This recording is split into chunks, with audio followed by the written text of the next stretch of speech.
darsu 3 e nder babu 6 on faslu sadis darsu 3 ha on al adabu ko needi ndi neɗɗo ne'oto ma al aqarib wondude ɓattodiraɓe makko ɓen mbi mana siɓɓe makko hiɓɓuɓe ɓen e kawtaɓe makko ɓen al muslimu neɗɗo julɗon yaltazimu o ngannitoray li aqaribihi wonande ɓattodiraɓe makko ɓen wa dawi rahimihi e jomiraɓe enɗam makko ɓen bi nafsil adabi sabu tigi tigi neediji allati ɗin yaltazimu ha ɗi o waɗɗitorno li walidayhi fi jibinɓe mo ɓen wa waladihi e ɓiɓɓe makko ɓen wa ihwatihi e yummagotoɓe makko ɓen fa yuamilu o gollanay halatahu nene makko ma muamalata ummihi gollodal ko gollidata kon e biro makko wa ammatahu o golliday e yaye makko ma muamalata abihi gollodal ngal o gollodata ngal e ben makko wa kama yuamilu al aba wal umma wan o gollidirta kadi nene makko e baba makko yuamilu al khala ko noon o gollidirta kadi kaw makko wal amma e bappa makko fi kulli mazharin e kala feeñanɗeeji min mazahiri taati l walidain immorde feeñanɗeeji ɗoftagol nene baba wa birrihima e ɗiggal ngolɓe wal ihsani ilayhima e moƴƴagol faade maɓɓe fa kullu man jama'atuhum kala on mo mooɓondirani ɗum wa kullu man jama'atuhum e kala ɓe mooɓondirɓe wa iyahu e faade e makko rahimun enɗam bi mana e kala mo tawata enɗam mu'um hino e makko wahidatun goto min mu'minin immorde e gomɗinɗo wa kafirun e kefero fof muɗum o jonitaɓe haqqiji maɓɓe ɗi e tabarahum o taskotoɓe o faama wonde min dawi rahimihi koɓe jeeyaɓe e jomiraɓe enɗam makko al wajibi waɗɗi ɗan kadi silatuhum jokkugol ɓe wa birruhum e ɗiggal ngol ɓe wal ihsanu ilayhim e moƴƴagol faade maɓɓe waltasama lahum ko ɗum woni o waɗɗito wonande ɓe bi nafsil adabi tigi tigi neediji wal huquqi e haqqiji allati ɗin yaltazimu biha ɗi o waɗɗitorno li waladihi fi ɓiɓɓe makko ɓen wa walidayhi e jibinɓe mo ɓen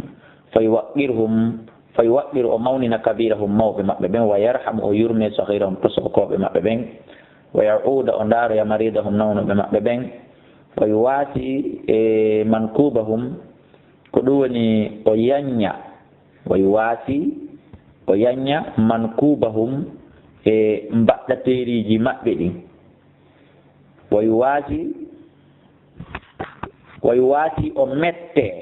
metta mankubahum tampireji kala ko heɓi ɓeya tata hino metti mo kanko kadi wa yuazzi o muññintina musabahum kala masiboji ko ɓe heeɓi o muññina ɓe o toranoɓe Allah yo Allah dandu sifa muɗum yasiluhum o jokkoɓe wa in qata'u haysi ɓe taƴike mo kanko o jokkoɓe fiiɓay musidɗo ma kawtal ma ngal taƴike ma an hara tewtake ɓe an jokkoɗaɓe wa yalinu lahum o newanoɓe wa in qata'u ma'ahu hay tawi kamɓe ɓe hollimo yorere ɓernde e criminel yagal wa jaru alayhi ɓe oñike e makko kanko kan o newanoɓe wa kullu dhalika dendanangal ɗiɗo minhu ko immorde e makko kanko neɗɗon ta machine ɗum ko te'a ɗum ma tuhihi wondude konko wahayni ɗum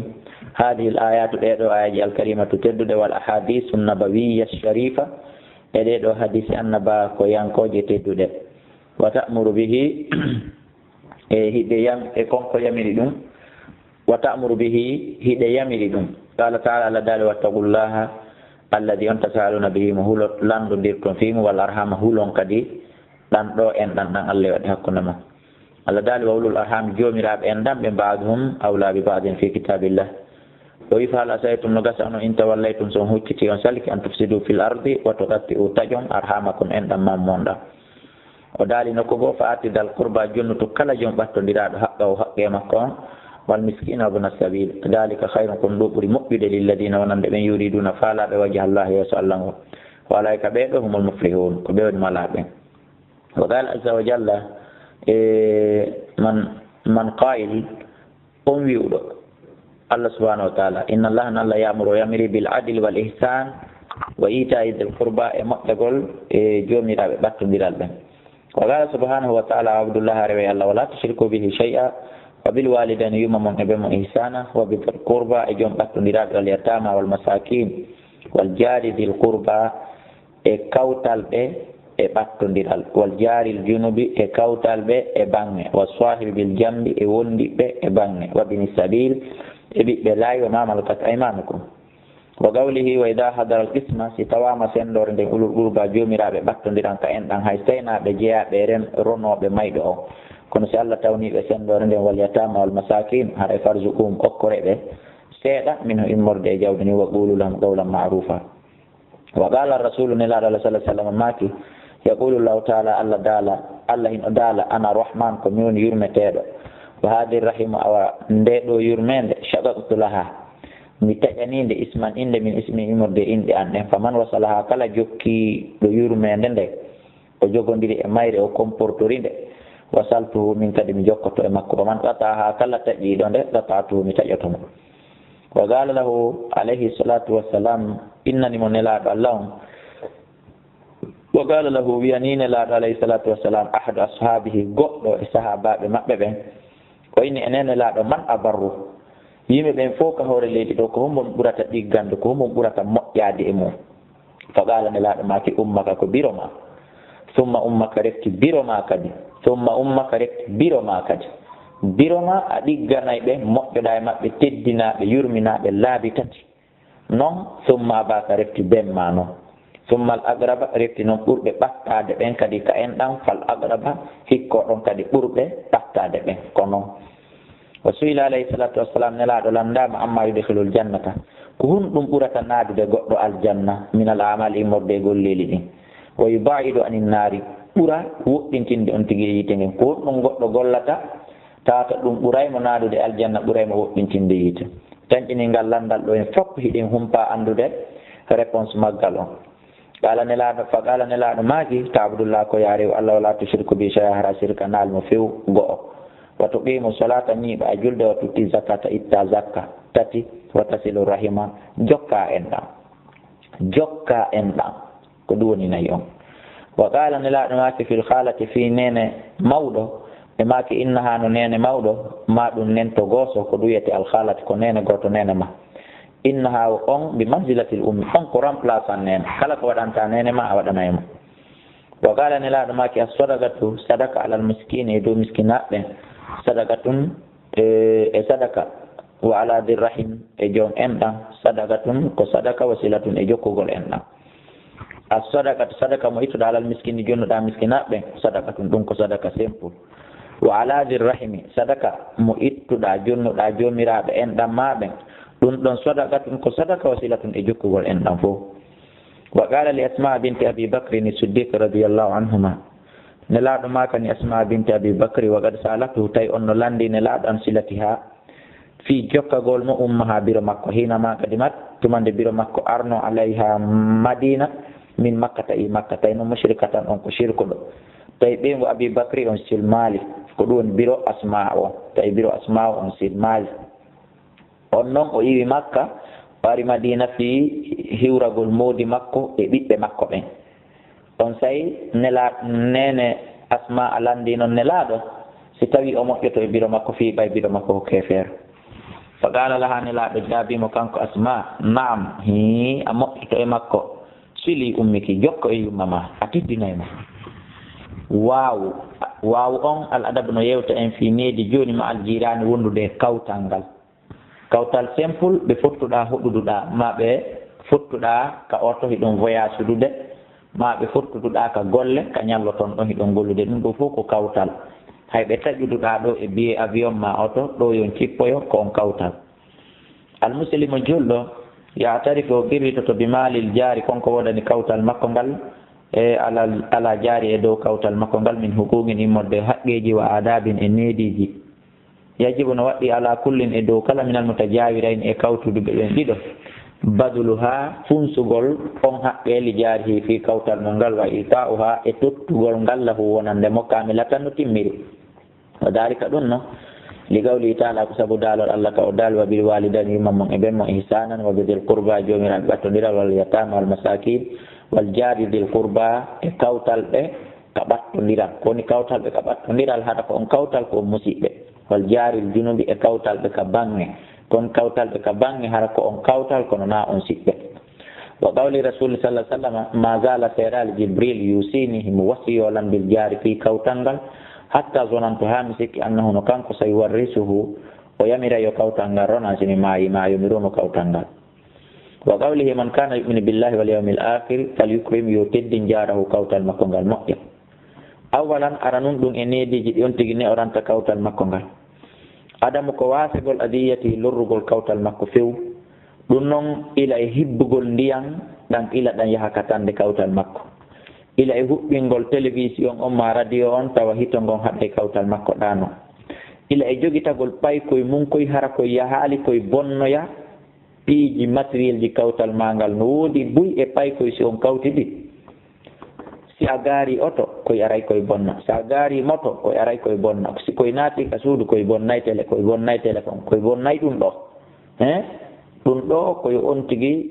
ko wasegol lorrugol kawtal makko bi kawlin aw fiilin foti ko konngol foti ko kuugal hara o lorraali kawtal makko ngal few ko interdit li qawlihi sallallahu alaihi wasallam sabu mako ne laaɗo man kana yuminu billahi wal yawmil akhir fala yu'di jarahu ta lorru kawtal makko wa qawlihi e mako maɓɓe wallahi la yuminu gomɗinaali few fa qila lahu e sahabaɓe wiyani ne laaɗo man huwa ya rasulallah kombo wiiɗa gomɗinaali fa qala ne laaɗo jaabi alladi ko on la yumanu jaruhu mo kawtal mungal hoolaki bawa'iqahu boneji makko ɗi tawi an kawtal ngal akkima ka boutique ma akkima ka suudu reedu maɓɓe no taƴi haa ɓe hewtita ne laaɗo maaki haray an a gomɗinaari wa qawlihi e sabu maako ne laaɗo ɓe maaki hiya on sonnaajo finnaari makka nder yiite kombo ɓe wiyani ɗum lidatti ko on sonnaajo qiila lahu mo yimɓe ɓen haalani ne laaɗo wonde innaha on sonnaajo tasuumu nahara o ñallay horude ñallal ngal fof wa taqumul layla o waalay kadi juulude jemmo fof kono wa tu'di jiraniha o lorray kawtalɓe makko ɓen hoore fii kala o juulay o hoore ne laaɗo maaki on hino ka nder yiite fewndo ɗo allahu akbar jaka kawtal lorretake de musiɓɓe saniyan ɗimmum ɗum al ahsanu ilayhi moƴƴagol e kawtal mum ngal wa dalika ɗum mbiyan yan surahu ko nde o wallatamo ida stansarahu so ɗaɓɓirimo ballal wa yu'inahu o wallamo ida sta'anahu so ɗaɓɓirimo ballal wa ya'udahu o daramo ida marida so nawni wa yuhanni'ahu o weltanomo o félicitamo ida fariha tawi on heeɓi welo welo won o jibinanama boobo ma nawno ɗon yalti ka labtani ma o windama hajju ɗo fof ɗen andi ko welo welo ni wa yu'azzihi o muññintinamo ida usiba so heeɓi musiba wa yusa'idahu o wallamo ida htaja so hatton jini e ballal yabda'uhu o fuɗɗanon bisalami salminanako kala ko o fotte makko o adomo salminde yalinu lahul kalam o newinanamo konngolini o wolanamo welɗi e yatalattafu o newinanamo fi mukamalati waladihi e dendanagal ɓiɓɓe makko ɓen wa yarsuduhu o fewnamo ila ma fihi salahu dini konko woni maslaha dina makko ɓen kala ko daari o tawi ko ɗum ɗo woni moƴƴere kawtal makko ngal ka dina o yamiramo kanko kawtal makko ngal o wasiyomo wa duniyahu e aduna makko on yara janibahu o ayna bangeji kawtal makko ɗin fof kala ka o yi ella o itta wa yahmi himahu o rena teddule kawtal makko ngal yasfahu o ɗurno few an zillati e gaye mortalle o yaɗen si en woni kawtal ellaji an ni fof hara darali lan e majji hara considiral alego hara jogorali lan ɗi hara wonali an tigi wowlanowo yimɓe ɓen ko nimi wayi ko nimi wayi yaafoɗa palji an ni wondude noon si palji ɗin ko jeni wondude e noddugol lan waajola laaɓanalalde reedu kadi wala yatatalla'u hara o ƴewtaki hara o ƴeewali ila awrati humpitagol gunduji o yaɗi darugol konno kaari wondiri e mawdi mum ka nder suudu ma konno kaari wondiri e ɓeyko mum ka nder suudu ma konno kaari e sina mum wayri hara on tigi tefaali ɗum few la yudayibu hara o ɓittinalmo fi bina'in e nder maadi e awma marrin ma e feƴƴugol ɗi mana hara amma haali maadi ma ndin ha koyen saamo tawa kanko alano o mahira ma hara a koyen saali dambugal makko ngal ha hara ala ko o feƴƴira wala yudihi hara o lorrali mo bi misabin sabu ko ɗum woni mortale yasubbu alayhi ko yuppata e hoore makko aw bi qadari ma tuundeli aw wasahin ma tuundeli yulqihi ko feroto ɗum amama man jeli ka yeeso galle o hato hibbali ñoge fus katande oya maka ɓaaw suudu oya ka fewndu fenetere makko few kullu hada ɗum ɗo fof min al ihsani ilayi ko jeeya ɗum e moƴƴagol e kawtal ngal almamur bihi yamira ɗum fi qawlillahi taala e nder ko Allah daali kon wal jaari dil qurba wal jaari l junubi wa qala rasulu nelaɗo allah sallah sallam maaki man kana yuminu billahi wal yawmil akhiri falyusin yo moƴƴo ila jaari faade kawtal makko ngal salisan sata ɓum ɗum ikramuhu ko teddingol mo bi isda'il ma'ruf sabu fewnangol mo moƴƴereji ɗin wal khayri e moƴƴereji ɗin ilay faade makko li qawli sallallahu alaihi wasallam ya nisa al muslimat kono yo sonnaɓe julɓe la tahqirna wota on ɗawdey wota ɗaw jaratun kawtal wel jarati ha kawtal makko ta goto defu goɗɗum ɗawa kawtal mum walaw kirsina shatin hay siko kormo hun dammil defuɗa ta ɗaw kawtal ma na ferma kilo hun tew ma demi hun kilo tew wa qawlihi li aisha radiyallahu anha lamma qalat la tumande nene aisha ma kanno mi diwi wa qawlihi e mako nelaɗo li abi dharri ko ɓe makani abi dharri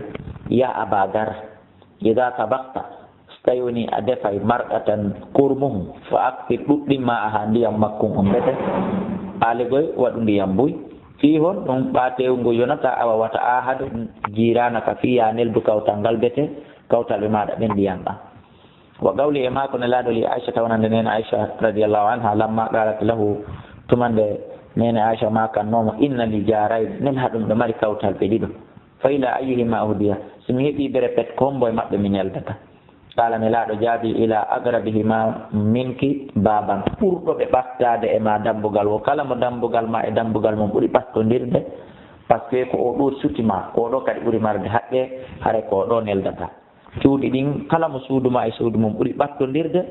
si tawi ko bere pet ko on ɗon hanuɗa neldude foti o noon no neldudema kañum foti o alama neldude foti mo moƴƴema foti o moƴƴake ma an ko haqqe ma o wonɗa ittude wona ya ndaaru fi o boni wiya an kadi a bonay ara ya perdi ara ya marginal rabi anna e ɓunnu ihtiramuhu teddingol mo wa taqdiruhu e mawningol mo fala yamna'uhu hara o haɗalimo an yaga khasbatan nde o waɗata leggal fi jidari ka jimbal makko hara kawtal ma si yanima kikkugol leggal ka jimbal makko fi ƴawgol ka suudu makko ma mahgolgol ka suudu makko hara wiyali no tikketake ka miiro am acca o tikka wala yaboa an yu'ajjira wala yabi hara o yeeyali aw yu'ajjira ma o luwina ma yattasilu bihi kala ko jogodiri e galle kawtal makko ɗen aw yabraba minhuma kala ko ɓattodiri e galle kawtal makko ɗen hara o luwinali goɗɗo ɗon ma o yeeyali goɗɗo ɗon hatta yaarida alayhi dalika ha o weeɓitanamo ɗum miɗo faala luwinde ɗo on say si kanko e mo hatto jini o luwa si hatto jina non o yaa luwina mo faala ko wona noon yeeyugol ngol kadi na ya yeeyu mo faala ɗawo ma luwina mo faala ɗawo no gasa noon hara on ɗon ko wonata kon kawtal welata kono wonata kon kawtal welata lan tabale mi mara feere andiyaray ɗum kadi ko maniére lurrugol lan ɗon yastashirahu o diisomo li qawli rasuli sallallahu alaihi wasallam la yamna'anna wata salo ahadukum goɗɗo noon jaarahu kawtal makko an yada ande waɗata khashbatan leggal fi jidarihi ka nder galle makko wa qawlihi man kana lahu kalamu latani ɗum jaarun kawtal fi ha'itin e jardin aw sharikun ma e ko kafida fala yabi'uhu wata o yeeyu ɗum hatta ya'ridahu alayha o weeɓitanamo ɗum si o yawi mara coggu mo o mara kadi mo o falana on say noon o yeeya fa'ida tani naforeji ɗiɗi no woodi e o dars al ula nafoore aranere nde yu'arrifu al muslim nde andina julɗo nafsahu hoore makko ida kana so laati kad ahsana gondi o moƴƴike ila jirani faade kawtal makko ngal aw asa ilayhi ma so bonike e maɓɓe o andiray ɗum be gawli rasuli sabu mako nelaɗo sallallahu alaihi wasallam lilladi o sa'alahu an dalika landiɗo nelaɗo fi ɗum o wi nelaɗo ko honno noon mi andirta mi moƴƴike e kawtal angal ma mi bonike e maggal haray goto kala e men kadi o réponse o anson wona ɗo yonnede ɗo goto kala e men humpitoray ɗon nelaɗo mako ida sami'tahu sa ananiɓe yaquluna ɓen e gaɗa santa no a moƴƴiniɗo e kaari walliɗo e kaari nafiɗo haray andu fo gaɗa santa a moƴƴini wa ida sami'tum sa ananiɓe yaquluna hiɓe inna qad asata a bonni haray ko ya faamu fa qad asata a bonni bimana kaga kundule maɓɓe andirta par ce que kawtal ngal ko ngal dulli wo ko ngal dulli sa moƴƴini woday woluɓe ko ngal moƴƴi wo ko ngal muññi wo kadi sa bonni kadi woday woluɓe. athaniyata ɗimmon ɗum ida btuliya al muslim si julɗon jarriborama bi jaari su in kawtal bonɗo yo Allah dandu en yo Allah dandu en yo Allah dandu en kawtude heɓude kawtal bongal ka suudu wo awa ka nokkure ka golleten ɗo wo. nam falyasbir hara yo muñño alay hewre kawtal makko ngal. fa inna sabrahu ande no muñal makko ngal sayakunu laatata sababa khalasihi sababu laaɓugol makko min ho iwa e bone o. faqad jaa rajulun gorko go arila nabi kannabajo non sallah sallam yaskuru jarahu himo weltano kawtal makko ngal e yasku kan himo wullito jarahu kawtal makko ngal fa qala lahu nelaɗo makanimo isbir muññona muñño tumma qala la refte ɓe makanimo fi salisati ka tataɓum awirraɓe amaka nayaɓum itrah mata'aka ko waɗata yaltimiranji maɗa ɗin foppo bo goɗa fi tariqi ka laawa fatarahahu o yehi o feriɗi fof ka laawa fa jaala nnas yimɓe ɓe wonti yamurruna bihi ɓe feƴƴira ɗon wa yaquluna ɓe malaka ko honɗum heɓuma kon waɗi piiji ma ɗin fo afrique ka yaasa fa yaqulu inni adani jaari ko kawtal an lorrila ko kawtal an soñjila fa yal'anuna jarahu hande kadi ɓen wonti hinolo huɗa kawtal makko hatta ja'ahu ha kawtal makko ngal arimo wa qala la o innanimo he ko watta radda mata aka artir miɗan jima ɗin ta eggu artir ila manzika ko galle ma fa inni min wallahi mi woniri Allah la udu mi wattata ko noon ma wadde kon aduna. ayi zay on adabul muslim no yewta en fi nediji julɗo wa huququhu e haqqeji julɗo bimana julɗo simple joni. almuslimi julɗo yumin o gomɗina bi mali akhihi almuslim konko wodani siɗɗo makko julɗo min huquqin immorde haqqeji wa adabin e nediji tajibu lahu hino waɗɗimo alayhi tajibu lahu waɗɗaniɗi julɗo on alayhi e hoore makko fa yaltasimu biha o ngannitoray ɗiɗo kadi wa yuaddiha o totta ɗi li akhihi almuslimi fi siɗɗo makko julɗo on wawa kanko ya tagiɗo fi bay annaha wonde no tottugol ɗin haqqeji ibadatu lillahi ko rewgol Allah woni ɗon ko dewal Allah noon o faama ɗum wa qurbatun e ɓattorɗum biha sabu muɗum ilay faade kalla subhanahu wa ta'ala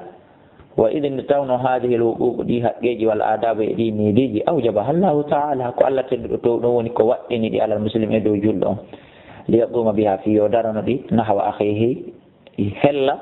musidɗo makko al muslimi julɗo on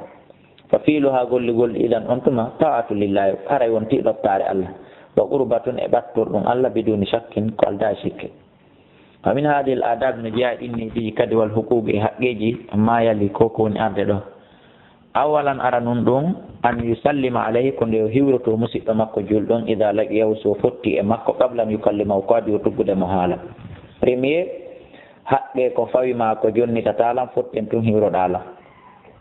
fa yaqulu innana musidɗo makko assalamu aleykum wa rahmatullahi hande sikketen par ce que hiwragol goɗɗo fotten ko wiyatala mo beltejo ma on jarama gol ma good morning how are you ma bonjour ɗum ko hiwrandu kono nandum ɗaɓɓa nandum ɗum ittata haqqe ma haqqe an on e hoore ma wa yusafiha o salmodira e makko wa yaruddal musallam salminaɗo on kadi alayhi e hoore mum on ɗon kadi rutta salminagon qailan o wiya wa alaykum assalamu wa rahmatullahi wa barakatuhu wa dhalika ɗum liqawli ta'ala ko sabu daalol Allah ka o dalika suratul nisa'i wa idha huyyitum son hiwrama bi tahiyya fa hayyu hiwrite biyasana ko ɓuri moƴƴude min ha aw rudduha wa qawli rasuli sabu mako nelaɗo sallah sallam yusallimu arrakibu ala almashi waɗɗiɗo hino salmina hino duwa salminde hoore seppowo walmashi seppowo kadi no salmina alal qaidi e jooɗiɗo wal qalilu seeɗaɓe kadi no salmina alal kasiri e dow ɗuɗuɓe wa qawlihi innal malaikata ande no malaika ɓen ta'ajabu heɓe haawo minal muslim e julɗo yamurru feƴƴiro alal muslim e julɗo ɗimmojo makko wala yusallimu alayhi oron kamo hewrade malaika ɓen no haawo on neɗɗo waɗɗu ɗum wa tabrahu salama a janggay salminango a waligo a hiwroto ala man arafta wa man lam ta'rif mo annduɗa e mo annda sa fotti ko ya hiwro mo wa qawluhu e mako makko ma min muslimain ara e julɓe ɗiɗo yaltaqiyani ɓe no fotta fayata safahani ɓe salmodira illa gofira lahu ma sowona ɓe yaafete qabla an yatafarraqa ko adi ɓe sertude ɗon ndaare occasion mo wonɓe gattude perda enen sen fotti ɗo mi hiwri kema en fottitiɗa mi hiwri kema ko yettoɗa ala wona joni seeduɗen wona joni waynodirɗen ɗa mi gaynata ɗum hara sen fottiɗa joni mi jonnima $1000 en yiltike en fottiɗa kadi mi hokkima kadi $1000 a inna kalan ko joni mi jonnuma a jaɓa e weltoɗa ɓuri sa anndi tuma fottuɗe wo mi hokkete a taƴitoya yeeso an kadi fiyo en fottu ayi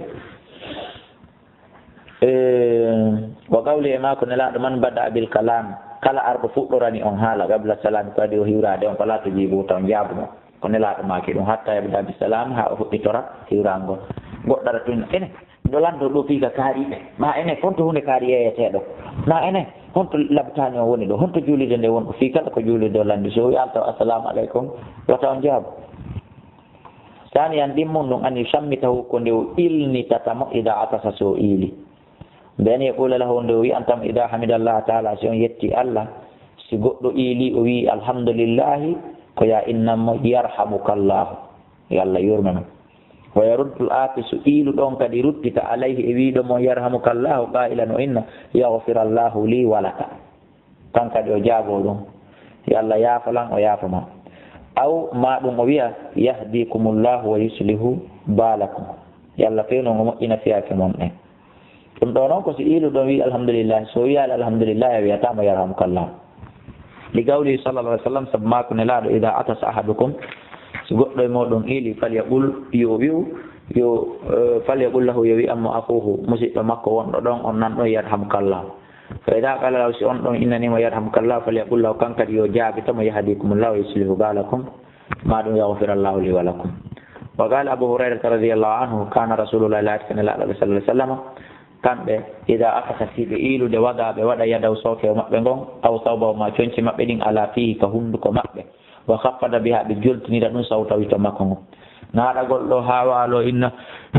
yo ɗum wona sunna ɗum ko golle andirte ɗum wonde an ko aade jahidijo a faama islam iilira noon ɗum wona golle noon ko ƴettugol miswar hon kon ɓayno a mara miswar ma clines hon kon ɓana a mara clines ayɗa sikka ɗum ko golle porto ɗum ko golle julɗo noon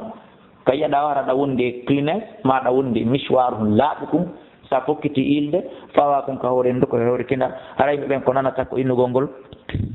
hara ko ɗum ɗon ɓe nanata ta durmaji ma ɗin wiccali yimɓe ɓen hendu ma ndu wiccali yimɓe ɓen sonkowil ma ngil maƴƴinali ɓe ɗum wona golle noon neɗɗo julɗo hana wawde noon fes salisan tasabun ɗum an yaudahu ko nde o daratamo ida marida so o nawni wa yadwa lahu o toranomo bichafahi cellal no yo allah ndikkini yo allah hayfinir cellal si kawtal ma nawni ko ya darmo so walike ka laftani yaaha ko woɗɗi wo hakkiloɗa yaha so tawi takama no woodi hewtoygol toon si ala allah addani en téléphone nodda humpitoɗa nandoɗa li gawɗi sallah sallam sabu ma ko nelaɗo haqqul muslim haqqe julɗo alal muslim e dow julɗo hamsun ko ɗi joyinani lime walline kolli the first ara nun ɗum ruddu salam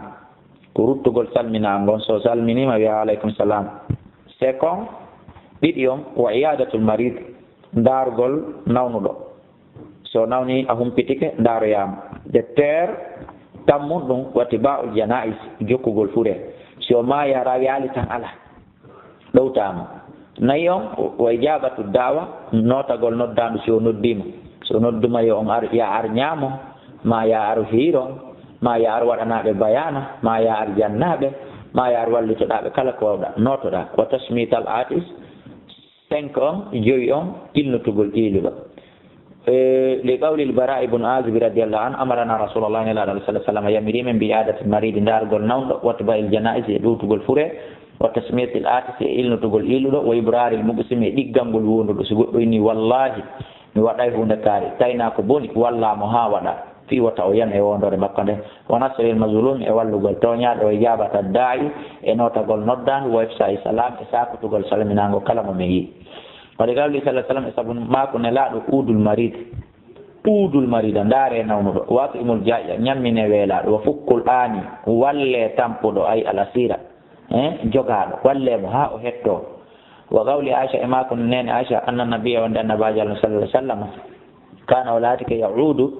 himo ndara no baga ahli yoga e ɓe ngure makko nen fa yamsahu o mawlira biyadi soke o makko alyumna ñamamo sa ndaari na on ko tawi komo gasata memude